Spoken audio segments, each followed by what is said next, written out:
So I was talking about these two articles. One is about the reservation system. The other one is about the mortality data. Right now, we have used a similar concept yesterday when we have seen an article. Who are the stakeholders? What is the major takeaway? These things have been discussed, right? In the same way, now have you thought anything on same lines in this particular article? Did you apply the same template? We have learned something yesterday, right? So are you able to convey or carry forward that to today's articles? Why we need to have data? So if we see all the articles in today's Hindu, right, we can summarize them more or less in the same message. Why we need to measure data, what is the importance of measuring data, why we need to understand that. Yesterday we were discussing that in a simple sense of one policymaker for a small district. Now we are expanding it to pan India. So to all over the country, we are trying to expand the same. Now, yesterday I told you summarization is the biggest problem that most of you will face in the initial days. But still, with your existing knowledge, what did you summarize? What is your major takeaway? No one? No opinions? No understanding? See, totally fine. You need to have an opinion on most of the things. Hello, sir. Yeah, yes, please. Yes, sir. Data is important because no action can be taken without measurement. There is a saying that, particularly from science, in any experiment without data, we can't perform any action. So, in that sense, data is the core of for government in in a macro level to take any. It reflects the reality. It's not about my personal or his personal opinions of what is a particular issue. It reflects the reality, ground realities. So data reflects that. Okay, so data negates opinions more or less because it will be purely facts. If sun rises in the east, you cannot bring an opinion on it because it's a fact, right? In the same way, we have to see again, as I mentioned, it's a template. Why it's a template? Because templates can be used in multiple places. First of all, when we read this particular mortality article or how many people have died, the simplest understanding is this. In normal times, before corona, before COVID times, this black line, this is the number of people who used to die. Okay, so number of people who used to die. Now compared to COVID times, the gap between the black line and the red line is the discussion of the entire article. So they are asking you to study the gap. They are saying there is around 35% increase in the or the gap is around 35%. Normal times also people die. Okay, right? So if you read Bhagavad Gita, that is the ultimate crux, right? Like everybody will pass away. So how you live while you are away, alive is more important. In the same way, everybody will die. In normal times, people die of many diseases, road accidents, smoking, so on and so forth, natural deaths. But in COVID time, there is a gap. So that gap is compared and the gap is being discussed. So as a government, as a policymaker, why do I need to read the data? So from UPSC point of view, we will understand stakeholders. First one is democracy. Okay, so in democracy, we have fundamental rights, and one of the fundamental rights is right to life with dignity. So dignity does not only apply to those who are alive, but to the dead also. So we have seen people hurriedly burying their loved ones in the beaches, okay, throwing them in the rivers. So there are many ways that right to life to dignity will apply in this particular sense. So we need to exactly know how many people died and what is the cause, right? Did they die actually because of the COVID? Did they die because of some other things? Did they die because they were not having access to oxygen? Okay, again, contrary to popular media opinions, when we say people died because of lack of oxygen, our intention is not to criticize that particular government, individual, district collector or someone. It is to understand which pockets of the district more people died because of lack of oxygen. Let's say GHI, I zone, all of these are zones. In a district X, there is a zone called as I, where oxygen cylinders were not available in the right time because it's a hilly and difficult terrain. There are no roads. Okay, there is no hospital in that area, So there might be multiple reasons. So to know all these reasons, next time I will make sure that nobody in my district will die because of lack of oxygen. So that is why I need to have more and more clear-cut data. This is exactly like yesterday, right? That means as long as you are in UPSC, that is 365 days or 5 years or whatever, this template, the data helps you become a better policymaker, will stand true. After getting into the service, it becomes a part and parcel of your understanding. Now, whose responsibility is it to provide the fundamental rights? Both union and state government. Which state governments have failed more? Which state government, which schemes of union government worked well? Because if I have to bring oxygen cylinders from multiple countries, union government has worked well. But did the states reap the benefits? Yes or no? Next, when people die, okay, the family that is dependent on him is also suffering, right? So if X is a breadwinner, that means he's a person who is making money for that particular family has passed away. I need to know what is happening to his family, right? Let's say X has only one daughter, right? Now that X has died because of COVID, she is hardly 16, 17 years of age, right? What will happen to her? Will she be trafficked, kidnapped? Somebody will force her to get married. That is again a problem of the society, because child marriages is a problem to the society. So like this, if I come to know how many people died, what is happening to their family members, I have also a responsibility to give compensation, right? Prime Minister has announced that all the orphans in the country, who lost parents because of the COVID, will be taken care, right? To support such orphans, I need to know how many exes have passed away. Only then I will know how many how many daughters or sons are there without any parents or single parent. So for all these purposes, we need more and more accurate data. Now, the most common problem in democracy is weaponization of data.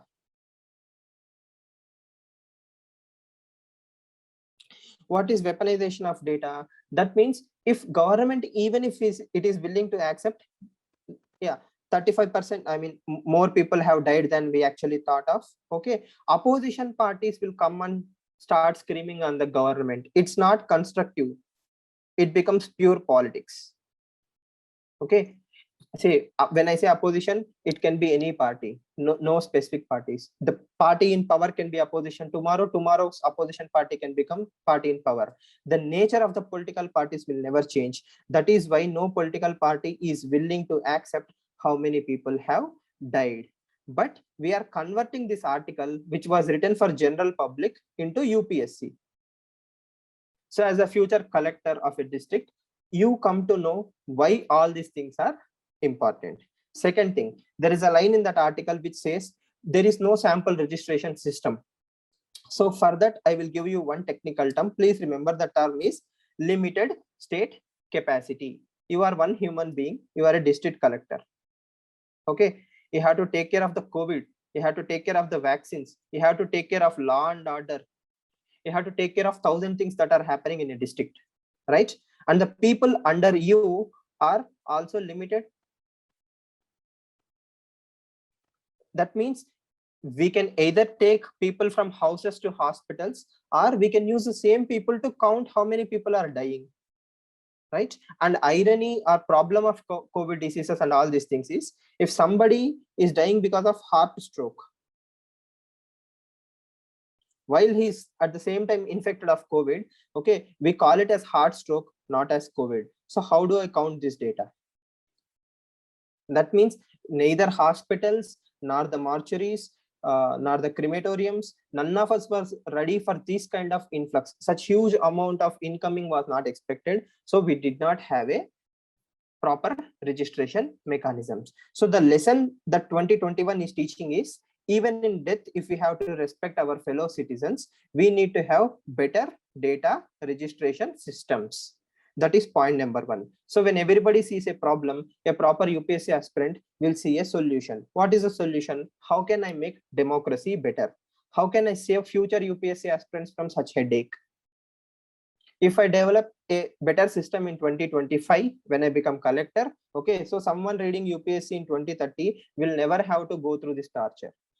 Right? Again, that's not major takeaway. The major takeaway is, how do we make democracy stronger? We find solutions. We can use Aadhaar card, every hospital, or national digital health card, which is something that is Prime Minister is planning. Okay, the present government will bring that. That means every health record will be digitized. So if somebody passed away, it's very easy. One click of a button and he will be registered in the database that he has passed away. So we will have accurate, exact data to know how many people have died during a particular time. Even in pandemic, you don't have to spare extra manpower. The technology will solve all your problems. Am I clear? So you might be thinking, sir, you said the same thing yesterday, like we need to have better data for better policy making. But the thing is, you have to also understand it is a man-made disaster. Why? When things were normal, nobody thought we will go to a government hospital. Okay, at least most of the educated people never thought I will be visiting a government hospital one day, either for vaccination or for treatment. We all assumed we have private hospital. I have money, I have private hospital, I have insurance, I will be taken care by the private hospitals. Right? But COVID came and proved everybody wrong, that none of us is prepared for pandemic kind of situations. That is why we need more data. If I know I does not have a single government hospital or roads, I will start investing in I. I came to know C does not have oxygen plants. I started implementing oxygen plants. Like this, future data, better infrastructure can be delivered, better service delivery can be delivered, prevention can be done. Right? So why study the gap? I think I have answered that question pretty decently. Yeah, still any confusions in from that particular article? Any doubts from that particular article?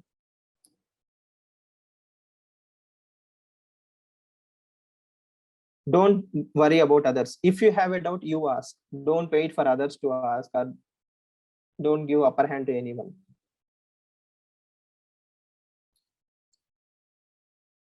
Right. Also, one small point. What was that? Behavioral change. Okay, very good. I was just about to answer that. So behavioral change.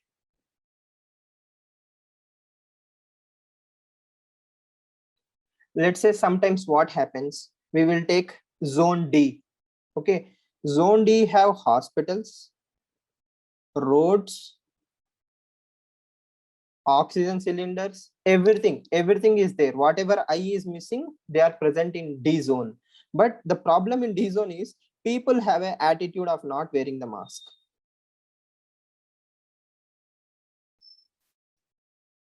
Right? So in this district, I don't have to mindlessly give one more oxygen cylinder to them. All I need to do is work on this particular aspect. Right? That means every zone in every district, like this, all the 650 plus districts in the country should be identified, and each and every problem has to be addressed at a local level. What works in D will not work in I. What works in I will not work in C. That means more the data, more the death records, I will be able to serve the country or serve the society in a better fashion. Let's imagine an ideal zone E where least deaths are there. Why least deaths? In spite of entire district being affected, E has least deaths. Why? It has infrastructure plus behavioral change. Both are there. That is why E was successful. Now I will take E as a pilot project and try to implement it to C, A, D, G, H, and I. Right? So more the data, the better your policy making is. So normally politicians always think the worst. If somebody asks you how many people have died, a politician will say, I won't tell you the data, or he will try to tell less number of data. There might be an altruistic altruistic reason why. Let's say 100 people are dying every day in district C. If I say 100 people are dying every day, there might be a panic, unnecessary fear. People who don't have COVID also will start behaving. Even if a normal cough is there, he will start fearing, and he will he will develop a lot of stress. So that might be an altruistic reason. But once things have settled down, you should not and cannot hide data. The more you hide the data, the more it is problematic. Right. I will continue the same data theory with the next article, that is the reservation article. I hope you have read the reservation article, a very lengthy article in Hindu. Yes. So did anyone understand what is the major takeaway from that particular article?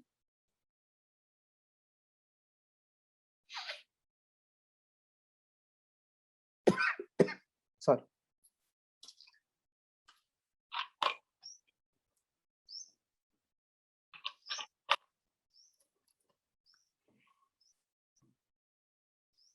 Now, before we enter into the discussion of this particular article, I want you to be very clear when you are in UPSC, not everything is binary. What is binary?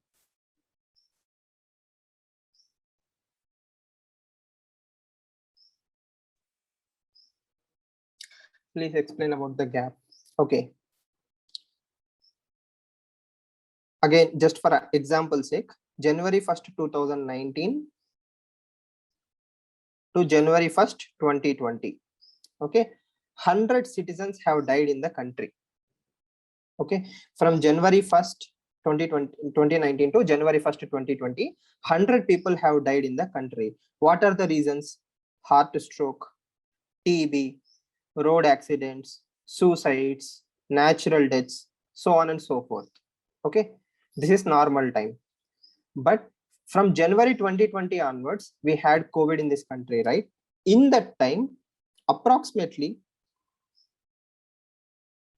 from this point till January 2021, okay, from Jan 1st to January 2021, 135 people have died. Okay, that means normally it is supposed to be 100, right? From this X to Y, it is supposed to be 100 only, assuming no special calamities have happened. But there is an increase, sudden increase in the death. There is no normalcy. I hope you understand. So this is 2021, 20 to 20. This is 2019 to 2020. So it is supposed to overlap, but it has increased. This gap is because of COVID deaths. COVID has killed that many extra people. Okay. Now, coming back to the discussion, when you see a particular topic in the newspapers or whenever you see articles, don't reduce it to binary. Should we count deaths? Yes or no? That is the wrong approach. Why yes? Why no? You need to have at least 5 points. Okay, is there alternative ways to think about it? Yes, please do think about it. So in the same way, when you read an article about should we have caste-based censuses, should we have reservation in the country? Yes or no? So reducing everything to binary is a very, very wrong way to see the things. We have to understand them in depth. Now, reservation is a very sensitive, emotional, and complicated topic. I will try to reduce or simplify it, purely hypothetical. I am not taking any one individual into as a benchmark. I'm just giving you examples. Now, first of all, what is reservation? Reservation is affirmative action. Okay, reservation is a tool. What is the tool? The tool is supposed to uplift. The tool is supposed to uplift certain sections of the society who are socially backward. Okay, please understand the term socially backward. That means if you are belonging to scheduled caste or scheduled tribe, atrocities have been done against you, so you are socially considered as weaker. So that is why reservation is given to bring you onto the same level. Now, again, forgetting about everything you learned today, please remember whatever I'm telling you in the class, you should think only of this. Example, for example's sake, A is a general category fellow. Okay. B is, let's say, OBC. C is a scheduled caste. D is scheduled tribe. Purely example sake. That means if this is the starting point, if the race has to start in this line, B is starting 10 meters behind A, C is starting 15 meters behind C, and D is starting 20 meters behind D. Okay, so what does this reservation system do? This reservation system is trying to bring everybody onto the same starting point by giving them certain concessions. Okay, so you can see differences in the cutoff or differences in vacancies, and all these things come only because of this affirmative action ideology, that is reservation system. Okay, it becomes a very lengthy topic to explain, but you understand the idea, right? They fall behind. What do I mean by they fall behind? I will tell you a simple example, you will understand. Let's take this particular D as an example. D is from Jharkhand, remotest tribal area. Okay, COVID has happened. He does not have any savings. Entire country is in lockdown for 1.5 years. He does not have any savings. His children are only eating one time. Right? They are very young children, like let's say 14 months baby or 16-month baby or something like that. When you don't eat properly and you eat only for one time a day at that particular age, which is the first 1,000 days of your life, okay, your cognitive abilities, yes, your cognitive abilities will not develop. That means after 5 years, no matter how hard you try, you are never going to study well. Why? Your brain did not develop in the way it is supposed to develop in the first 1,000 days. This is called as cognitive tax. Okay, again, purely as an example, say somebody in the remotest village of a Jharkhand who is suffering from COVID, not only COVID, in normal times also he does not have employment, hardly 2 times they are eating, their children are malnourished. So when this child grows up, what will he become? He will also be poor again. He is not going to work for NASA, that is for sure, right? So that is a very, very simple way to understand why we need to support the remotest corners of the country or last man in the line. Now, in reality, this is why reservation system exists. Okay, you can argue that even in the general category, such kind of people are there. So that is why there is an argument, which says reservation system should not be socially backward also. It should be based on economic criteria. Economic criteria should be taken. So that is why the present government has introduced something called as economic weaker section. Till that point in India, we had reservation only on the basis of social backwardness. Okay, for the first time, the present government has introduced a reservation on the basis of economy, right? Right. Okay. So far clear? Now, so the purpose of reservation system was to bring everybody onto the starting line. But in reality, what happened? Please remember this line very carefully because you will be using it multiple times. Instrument has become institution. What is the term? What is the line? Instrument. The tool has become a institution itself. The means have become an end. That means when I say I give reservation, that group of people think that reservation is a door to government jobs. Okay, that is why more and more communities will start demanding reservation. Reservation is no longer a means for welfare, it is a political consolidation. Sorry.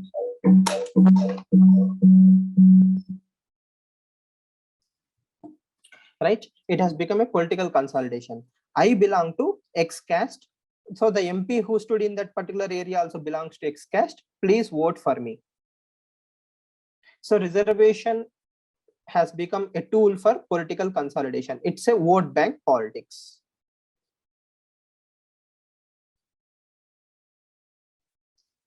So that is why it is very, very difficult for the reservation system in this country to be removed, because nobody is thinking it as a tool for empowerment. Everybody is thinking it as a tool for political consolidation. In the name of caste, in the name of religion, we ask votes, which is not a right thing to do, but that is exactly how the system works. So before we jump into the entire conclusion that everything is political consolidation, there are other aspects to see as well. Now, I hope you know what is a creamy layer concept. instrument have become institution. I will explain to you. Just before that, we will discuss this. What is creamy layer in OBC? If your family is making more than 8 lakh rupees, if your father or mother is working in government group A jobs, okay, you cannot avail reservation system in spite of you becoming or you being OBC, right? So this particular concept is called as creamy layer concept. That means if this is a glass, right, if this is a glass, the topmost section of the glass are well off, they are good, they don't need support of the state. So reservation applies only to the bottom half, not to the top layer. Okay. Now, if you come to the SC and SC, scheduled caste and scheduled tribe sections, there is no such thing called as creamy layer. Even if you are an IAS officer, your son is eligible for reservation. Okay, that is how the system is working as of now. The problem with this scenario is very few sections of scheduled castes and scheduled tribes are taking all the benefits, whereas Mr. D, we have discussed Mr. D, right, the Jharkhand person, he is not able to get the benefit of the reservation system. So this is the flaw in the present reservation system. Now, how does this all fit into our discussion? If you read socio-economic caste census or caste-based census, I will know how many people are actually there in a scheduled tribe community, how many of them should be identified, who are the weakest, poorest, who are the weakest and the poorest within the scheduled tribe community. I will identify Mr. D and I will try to help him. So instead of one size fit approach, that means instead of one size fit all approach, I will treat Mr. D specially because he is the one who actually deserves the support of the state, not reservation. Again, reservation is just a tool. Why D needs support?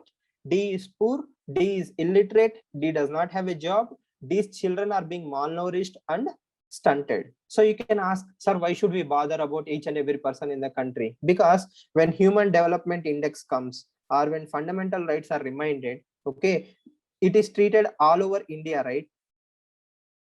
They will say India's Human Development Index is bad. They won't talk about Jharkhand, right? So I want my country to be respected. I want my country to be in top 10 in Human Development Index.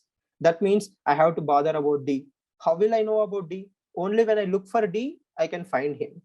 But if I throw him in the macro title called as scheduled tribes, okay, I will never find D. That is why I need more and more data. If there is a census, caste census, I will come to know how many castes are there, right?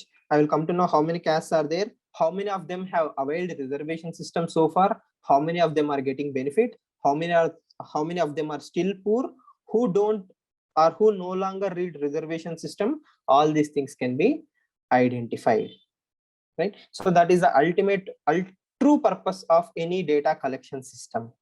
Now, I am not innocent. I assume most of you are not innocent. What will happen the moment I do a caste census or if I give data to the people?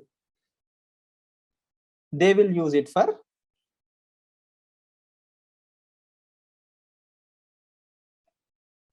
political gains. That means,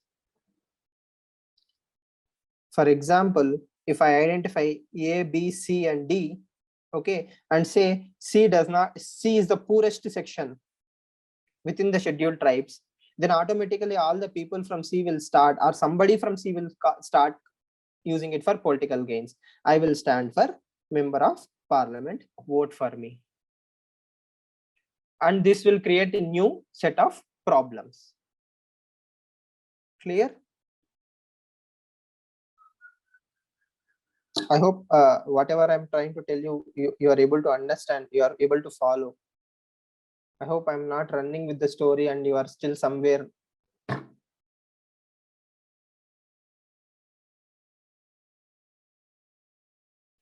Creamy layer is an official concept in Indian polity. That's a term introduced by judiciary, which says people who get certain amount of money or who are well off, they don't get the reservation. You can find this in Lakshmikant as well. Okay, people who are doing very well only in OBC community, please remember the term. Reservation, I mean, creamy layer does not apply to scheduled caste or scheduled tribes or even to general category, only to the OBCs. Isn't it healthy that even the poorest is representing? Definitely yes. If the poorest is represented in the parliament, I will be the first person to be happy. Unfortunately, what will happen is it will be used for political gains and they won't have any voice. Okay, I do understand what you are trying to tell. That's a very valid point. If each and every person is actually represented, democracy will become truly representative. But that is for some other discussion. But yeah, if that happens, we cannot stop that, right? And the one more myth buster.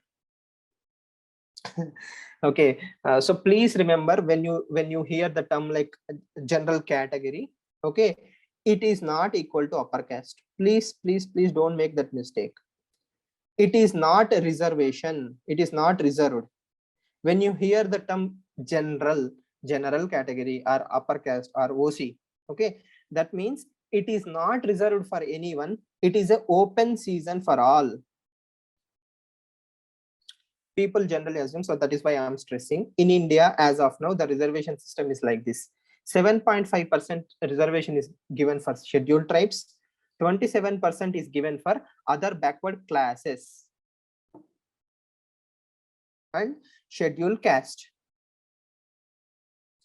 Okay, then now the present government has brought in 10%. So roughly around 40 or 40.5% seats are for general. That means it is not reserved for anyone. What do I mean by that? 110 is the cutoff. Okay, if somebody from scheduled tribe is getting 111, he is not considered as ST. He is given one seat here.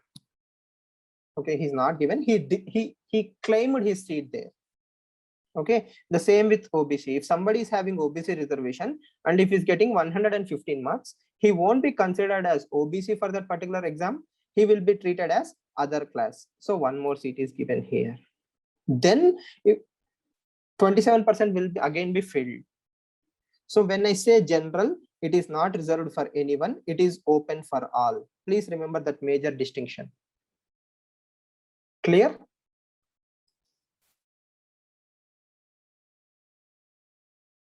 Now, so the entire discussion about reservation system is 3 major points. One is reservation is a tool.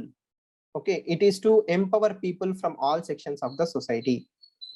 Okay, but it is more or less used for political gains. And there are some people who actually benefited from that, but that layer is very less and less people are getting benefits of reservation. So how far is this beneficial for OC? See, again, you are assuming OC is a category. There is no such category called as OC. Okay, there is no consolidation among OC. Anybody with what we call as merit is eligible to get into this slot, right? Yeah. So again, as I told, it's a very emotional and complicated topic. So a roster point system won't work like that, sir. First they will fill the reserved seats. So that is what I have said, right? What I'm trying to tell you here is this is fixed quota. Then they will take a basic cutoff, right? Then they will try to fill the slots. Now we are not bothered about how seats are filled, right? What I'm trying to tell you here is why reservation system is there in this country. Yes, and why reservation system is needed. The actual good truth, the goodness of the reservation system is to help Mr. D's, but in reality what is happening is political consolidation. So if we come back to this particular article, now it will make more sense, right? what is it? What is this particular article trying to make sense? This is whether we should have a caste-based census or not. So I have given you two perspectives, not only binary yes or no. I have told you what will happen if we know more and more data, what will happen if we don't have data, what is happening in the system. Yes. So any questions after reading this particular article?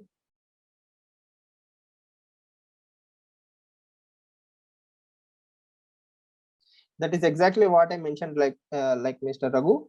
That is what I said. This will be this is permanent. This will be mandatory. The rest is lottery. Yes. Who can observe reservation is correctly shared or not? Obviously, government departments. If you take UPSC, I mean, how the jobs are filled is true, but in reality, whether all sections of the society are getting the benefit or not is to be seen by the society itself. I mean, the government.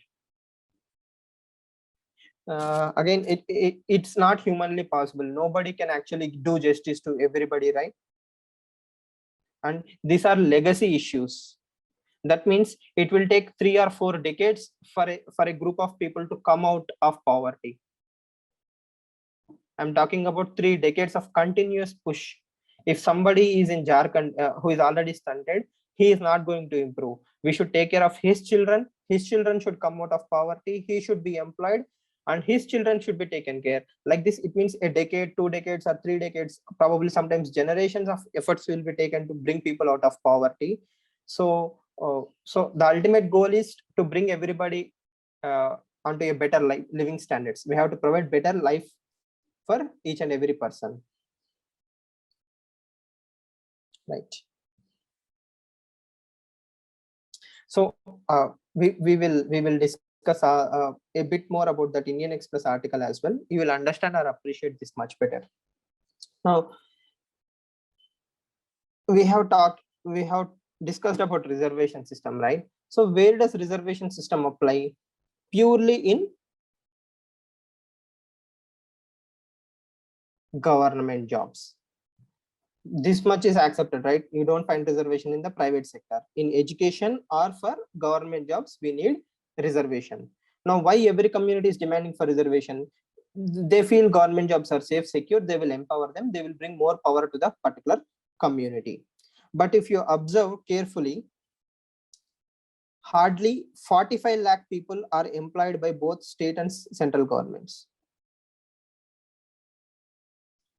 1.4 billion population, we are talking about 45 lakh jobs.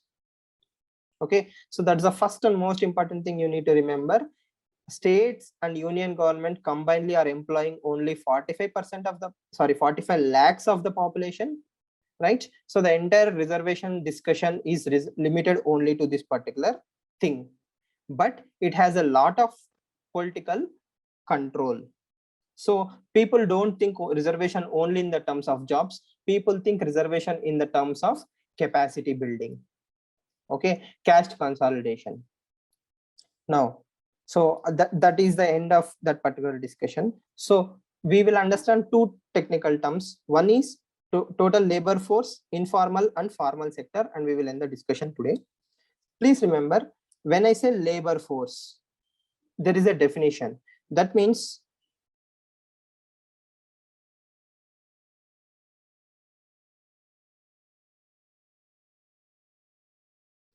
people who are working are people who are interested to work. Only such people are called as labor force. Not everybody in this country are considered as labor force. If you're sleeping in your home, not interested to work, you're not considered as labor force. So that's the first and most important definition you need to understand. So all the people who are already working, are interested to work, are looking actively for jobs, such people are called as labor force. So within them, there are two classifications. One is formal sector, the other one is informal sector. You will understand this. Formal means benefits, pension, security. Sorry. When someone is getting some benefit from the employer, either pension, security, insurance, and all such things, he is considered as formal. There is an official definition. We need not go into that right now, but simple understanding. Informal is, if you are capable, you will work. Tomorrow you can be fired. Okay, say let's say someone working in a dhaba, someone working in a carpenter shop. No guarantee, no promise, nothing whatsoever. You are working for one day, next day you are fired. Okay, such people form more or less informal sector.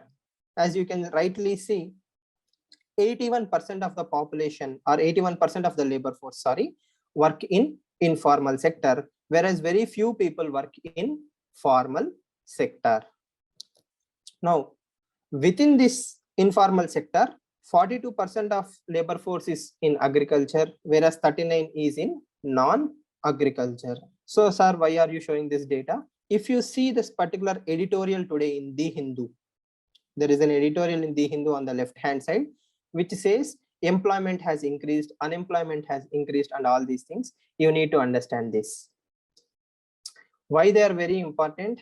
Informal sector is heavily dependent on government support, whereas formal sector is not so dependent on government support. What do I mean by that?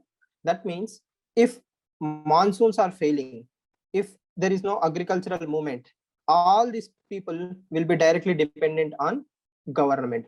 You must have heard something called as MGNREGA, Mahatma Gandhi National Rural Employment Guarantee Act, NREGA, right? So these people will be dependent on government, or else they will die of hunger, starvation. Lot of problems will be there. Unemployment will increase.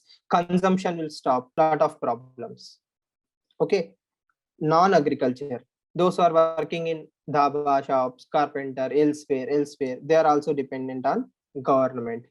When 80% of the population is, or labor force is dependent on the government, what will happen if they don't get the government support? There will be chaos. There will be demand shock. That means entire India's spending will suddenly stop. People will no longer buy shampoo packets. People will no longer buy food. People will no longer buy bikes. So all these things will affect overall economy. So that is why informal labor is informal sector is very, very important for India. I will share this PDF. Just go through it again. We will continue the discussion. I hope you are able to understand at least the major difference between formal and informal.